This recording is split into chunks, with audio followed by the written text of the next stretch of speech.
Ya le dejo ahí. Alfonso nació en Mérida en 1981 y es un apasionado de las artes escénicas y la literatura.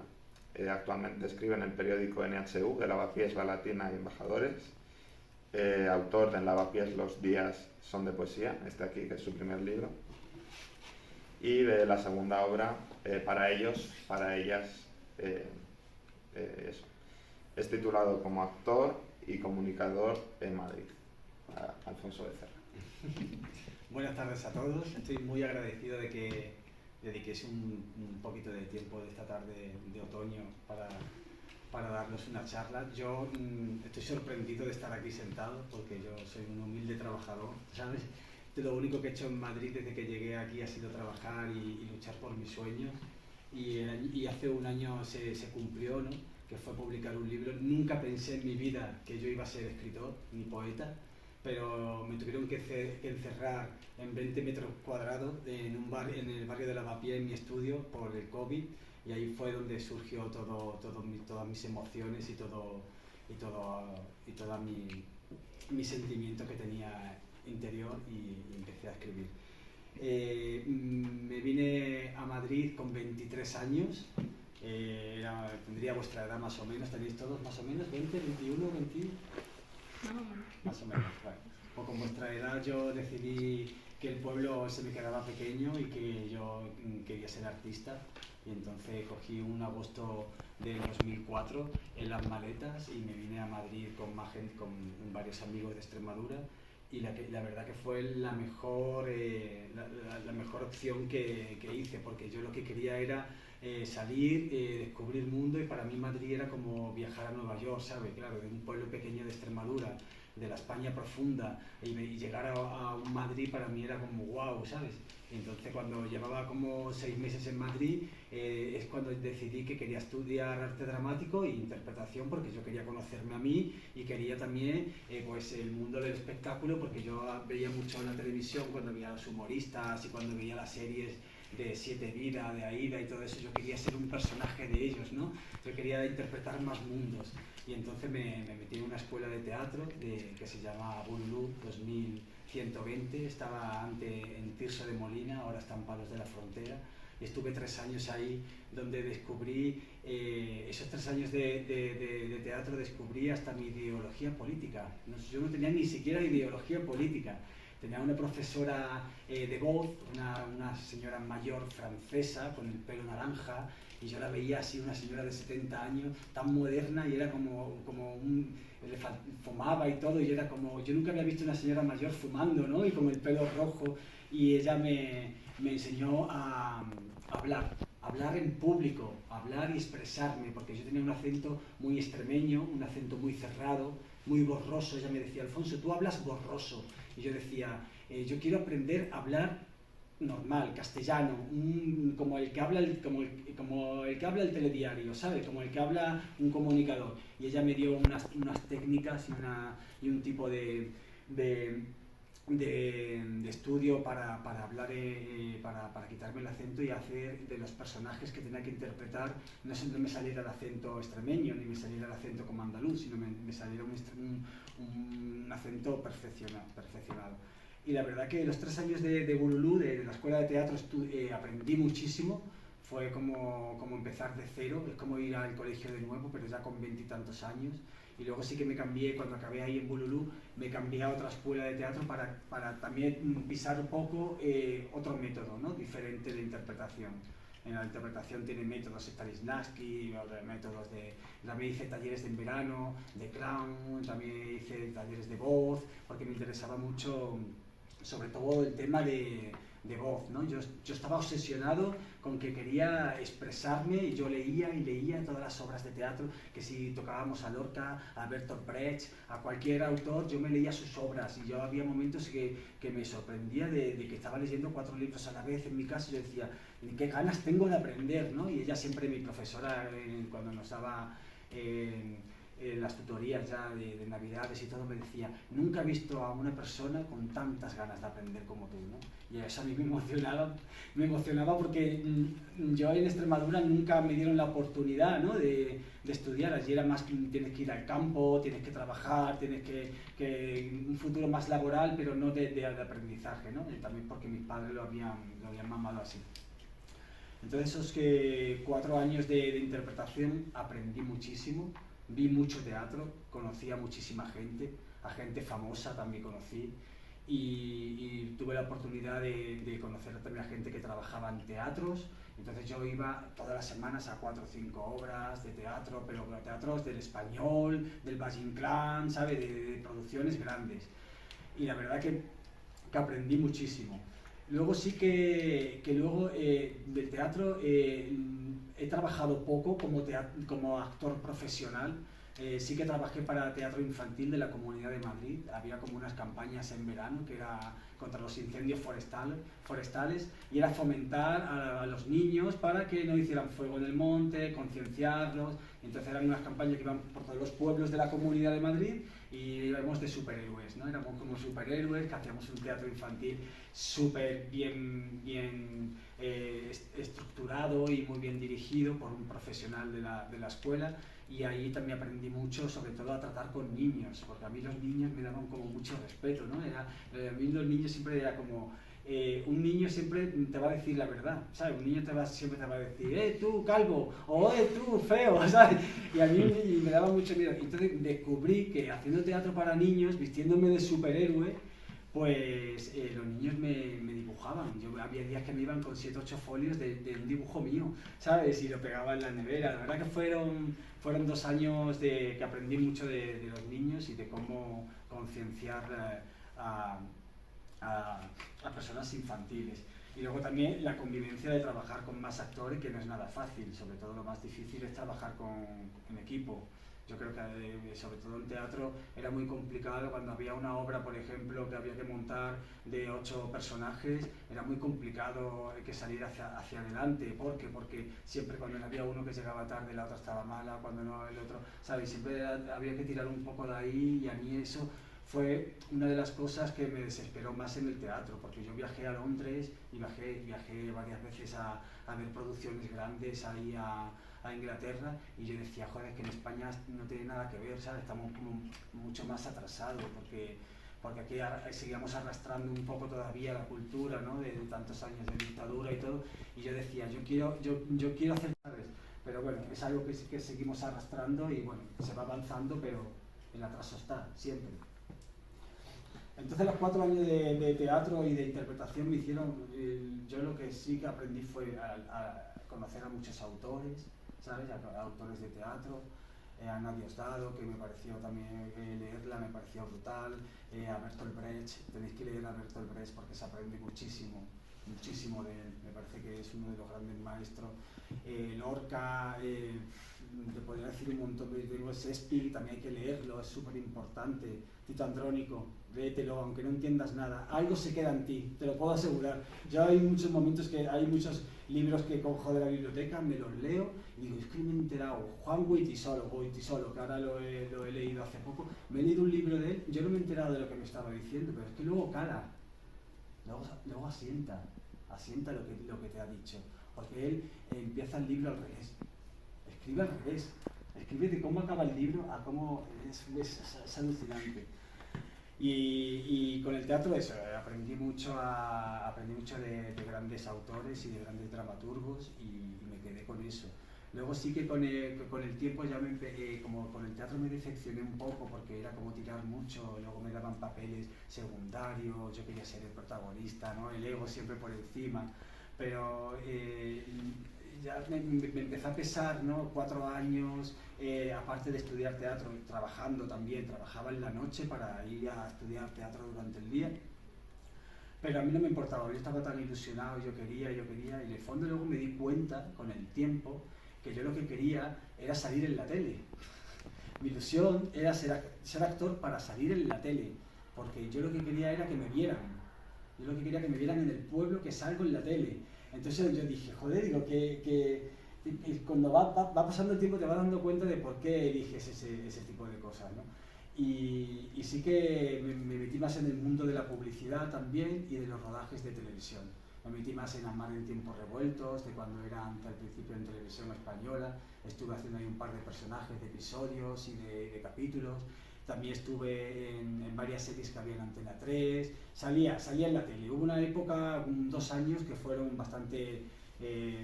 para mí fue como muy gratificante porque trabajé con varias agencias y me llamaban todo el tiempo: Alfonso, que tienes que ir al plató, Alfonso, que... Y la verdad que fue muy bonito también.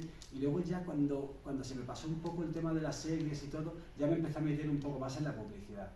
Yo ya quería rodar anuncios, yo quería rodar el anuncio para el Chope, para el periódico El País y todo eso. Y también rodé varias publicidades, que también fue una experiencia bastante bonita, y con la publicidad te pagan mejor, ¿sabes? Con lo otro te pagan un poco. Con el teatro es escaso. Con la televisión, bueno, más o menos, ¿sabes? Porque por episodio te podían pagar 80, 100, 140 euros, que eso era bastante dinero. Pero con la publicidad, un anuncio que tú ibas un día a rodar y a lo mejor eran 800 euros, ¿sabes? Pero no te lo pagaban en el momento, te lo pagaban a los 3 meses, ¿sabes? Siempre el mundo del arte siempre tiene su zancadilla, y la verdad que fue bonito todo lo que viví, aprendí mucho, conocí a mucha gente, y luego sí que cuando ya hubo un parón y ya me quedé solamente haciendo casting de publicidad, ¿sabes? Ya no me apetecía hacer teatro, necesitaba tirar hacia adelante en Madrid, yo necesitaba pagar mi factura, pagar la casa, todo. Me di cuenta que la interpretación y el teatro no me daba una nómina, no me daba una estabilidad económica. Entonces yo decidí pues seguir trabajando, y cuando podía pues hacer cambios para los castings, para poder hacer rodaje, pero muy poco. Entonces ya la espuma de cerveza fue bajando. Yo ya me fui dando cuenta de que ya pues que la interpretación y el teatro, sí que había muchos compañeros con los que yo había estudiado, y había mucha gente que ya había tirado la toalla, y había otros que se mantenían, seguían haciendo teatro y tenían contactos y tenían pues eso, más puertas abiertas, porque su madre era tenor, porque el otro, su padre era productor, porque no sé qué. Y yo decía, bueno, ya me doy cuenta de que con el esfuerzo sí se puede llegar, pero si tienes un buen enchufe se puede llegar mucho antes a los sitios. En fin, yo la ilusión nunca la he perdido, nunca he cerrado la puerta al teatro ni a la interpretación. Si me sale algo y me gusta, lo voy a hacer, pero ya no tengo ese fustigamiento, ¿no?, que tenía antes, que era como un sin vivir. Entonces, sí que yo tenía ganas de seguir haciendo cosas. Hace 5 años aproximadamente, 5 años y medio, pasó una tragedia en mi familia. Murió un hermano mío que tenía 44 años, una muerte repentina, fue una especie de suicidio, y fue algo muy loco, que yo nunca voy a olvidar, porque no fue mi hermano, también fue un tío, fueron como 2 años de un calvario muy grande, ¿no? Entonces te das cuenta de muchas cosas, de por qué estás en Madrid, la familia, tu madre, empiezas a unir un montón de emociones y de cosas. Entonces, en pleno duelo de mi hermano, yo me di cuenta que yo no quería ser actor, que yo quería ser actor porque yo quería que me viera la gente, que me vieran mis padres, que me vieran triunfar en la tele. Y entonces yo decidí que me quería formar de algo. En pleno duelo de mi hermano, recién mi hermano fallecido, a los 3 meses, yo empecé a mirar cosas, y yo quería ser profesor de yoga, no quería ser esto. Entonces de repente me llega un correo a mi correo de unas clases de un máster de comunicación para ser locutor y presentador de televisión. Y yo dije, joder, para mí esto es lo que yo quería, ¿sabes? Yo quiero comunicar, yo quiero ser comunicador, yo tengo esa fuerza. Y entonces de repente estuve como un mes en que no sabía si quería formarme como profesor de yoga o como comunicador. Y entonces, al final iba mucho a yoga, porque llevo 8 años practicando yoga, soy yogi. Si no paro, ¿eh? Yo pues hago muchas cosas. Y tal de que dije, venga, me tiro al máster de comunicación, porque así también tengo la mente ocupada y no me centro tanto en el duelo, ¿no? Y estoy haciendo más cosas. Y la verdad que a lo primero me arrepentí. El primer mes dije, ay, esto no es lo que yo quiero ser. Pero luego le fui pillando el punto, y me encantó, aprendí muchísimo de comunicación. Estudié en una escuela que se llama Máster D, que son como unos máster asociados con la Universidad de Juan Carlos I, y la verdad que fue muy buena experiencia, porque ahí haciendo radio me di cuenta que lo mío era la comunicación. Yo quería comunicar, yo quería ser cercano. Hacíamos programas de radio, hicimos como 3 temporadas de un podcast. Entonces eran como prácticas, pero estábamos súper activos. Vimos con un grupo de gente ahí en la escuela que fue maravilloso. Y luego también las prácticas en un plató de televisión. Vamos a un plató de televisión que hay ahí en la zona de Goya, de Canal 8, ¿no? Canal 8, bueno, estos canales que hay de Madrid, que son como pequeñitos. Y también hicimos ahí las prácticas de presentador de televisión, y yo me encantaba, estaba muy suelto, me gustaba, lo disfrutaba. Si había que hablar de algo, yo me empapaba siempre de la teoría para poder, ¿sabes?, llegar más cercano al oyente o al espectador. Y la verdad que los 2 años de comunicación me encantaron. Me di cuenta que incluso cuando iba a algún que otro casting, yo estaba más natural, ya no era el actor de antes, ya no era el niño que vino a Madrid, ya era una persona más entera, más formada. Aprendí mucho de mis compañeros y aprendí mucho de los 2 años de formación. ¿Qué pasa cuando acaba comunicación?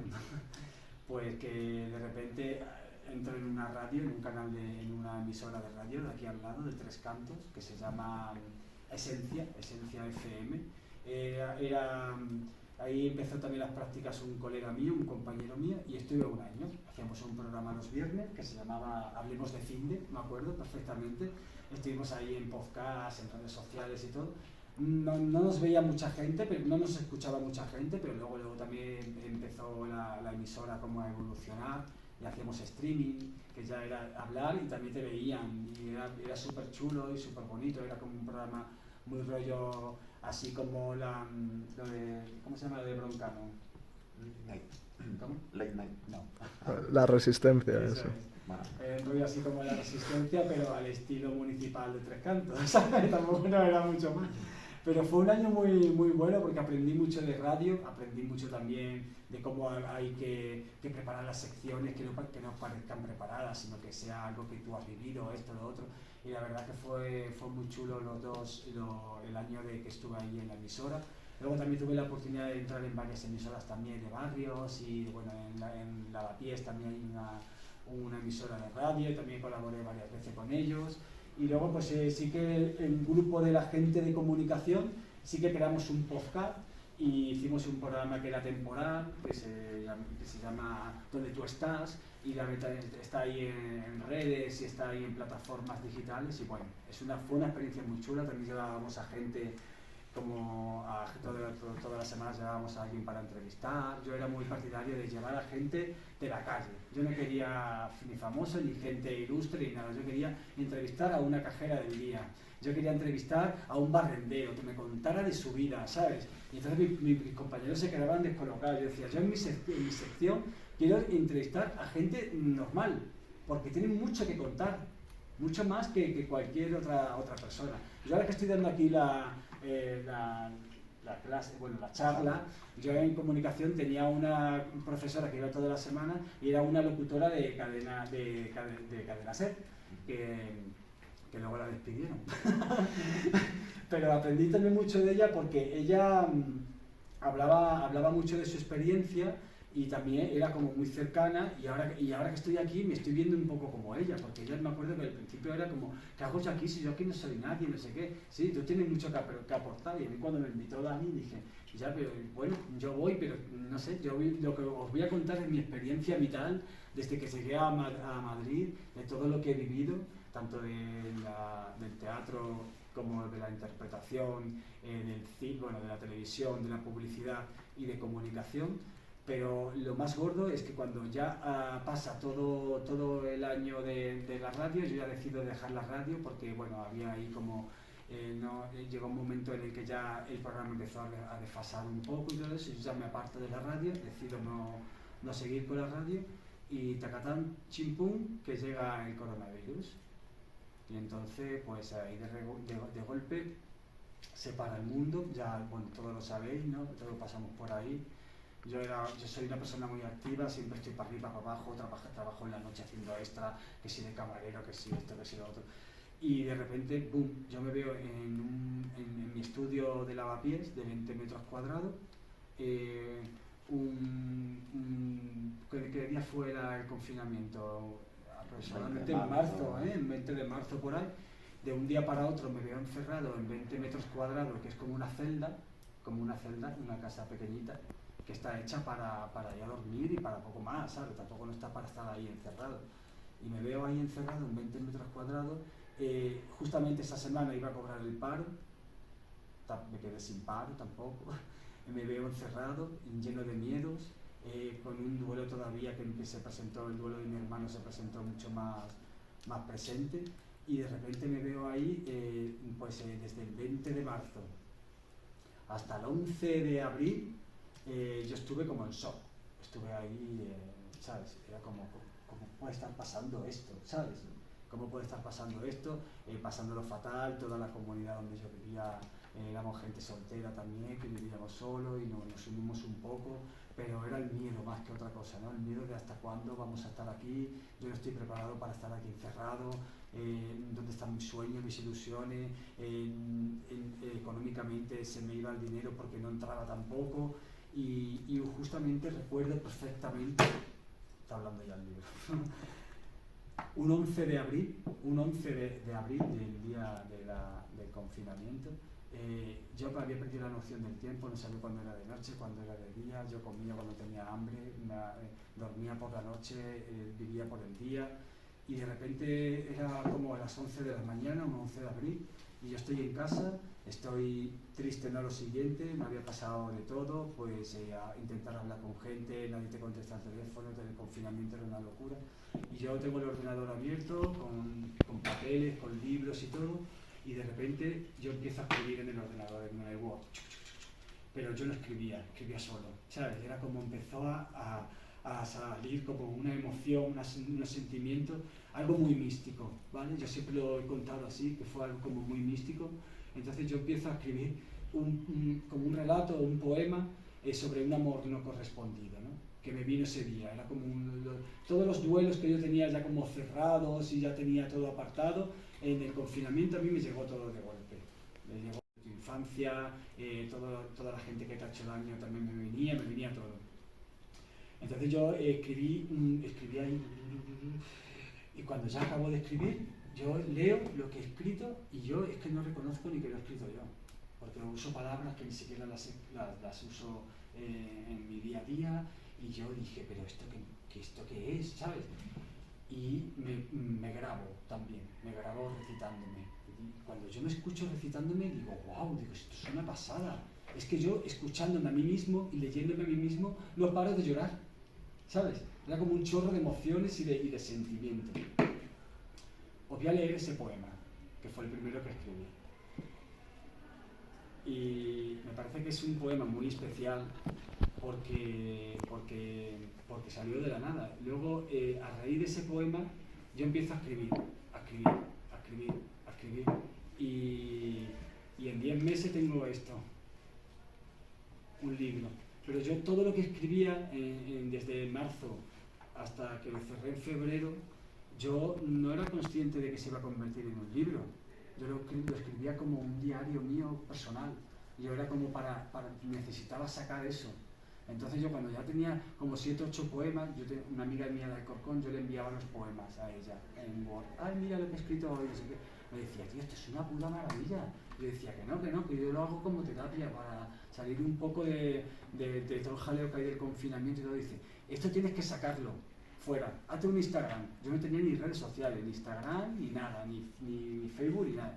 Hazte un Instagram. Yo no quiero entrar en eso, en ese mundo de las redes sociales. Yo solo tenía Twitter. Por el tema de actor y de comunicación me interesaba solo Twitter, el resto no me gustaba. Creo que Instagram era muy de postureo, muy falso. Y mi amiga me convenció, a la tercera o cuarta noche que estuvimos hablando, me dijo, hazte un Instagram de poesía. Y yo dije, ¿Instagram de poesía? Qué buena idea. Y me lo hice. Y 3 meses tenía casi 4.000 seguidores. ¿Sabes? Fue una cosa muy brutal, porque lo que yo escribía y lo que empecé a seguir, a subir a lo primero, eran como mis pensamientos internos, ¿sabes? Era verdad, todo lo que a la gente le gustó, porque lo que leía era verdad, era una persona que estaba encerrada y que sacaba todos sus sentimientos. Entonces yo me di cuenta que empecé como a nacer de nuevo, pero ya de una manera más sólida, más madura, más de verdad. Entonces, cuando yo empiezo a crear ya la obra con todos los poemas escritos a raíz del confinamiento, yo empiezo, el primer poema que coloco es abril, que es el mes donde yo nací. Entonces, como vuelvo a nacer. Luego el niño, hablo del niño, del pueblo, del niño con la bicicleta, del niño con mis padres. Luego vienen los amores no correspondidos, viene el tiempo, le dedico un poema al tiempo, al silencio, porque confinado, tanto tiempo solo, me encontré con el silencio de frente y me dijo muchas cosas. La mirada, para mí la mirada es súper importante.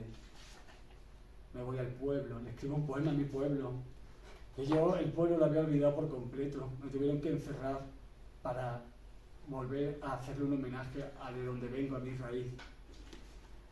Le escribo un poema a Chile, a un país donde nunca he ido ni he pisado, pero tuve una pareja y la dedicaron a esa persona. Le dedico un poema al confinamiento, incluso le agradezco que haya llegado, porque gracias al confinamiento yo puedo sacar todo esto, que yo no tenía ni idea que tenía esta capacidad de escribir, te lo puedo asegurar. Le escribo un poema al miedo, porque pasé un miedo terror durante esos días, durante esos meses. A la noche, que eran interminables, como dice San Juan de la Cruz, las noches oscuras del alma, a la espera de cuándo iba a volver a salir. A la bicicleta. Yo quería en el confinamiento salir en bicicleta. Y quería con la bicicleta de mi infancia. Le escribo a mi amiga, la soledad.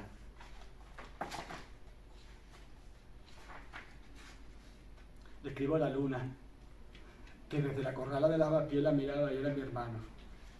Le escribo a mi barrio, a Lavapiés, que me ha dado toda la energía y la fuerza para escribir, porque donde yo vivo hay una energía brutal, vital, de edificios antiguos, de judería.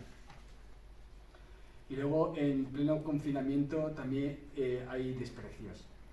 Y le escribo al desprecio. Le hago un homenaje a mis hermanas, al perdón, el abrazo, el Olimpo. Bueno, esto es una locura que me gustaría... Le voy a regalar a la asociación este ejemplar, ¿vale? Para que os lo vayáis leyendo, ¿vale? Que lo vayáis pasando cada uno. Ahora escribo de una manera diferente. Os voy a leer el poema de Impuesto y Elegido, ¿vale? Que es el poema en el que nació la poesía en mí. Yo, como soy de arte dramática, he traído hasta la música y todo, ¿eh? Claro. Si alguno se anima a recitar.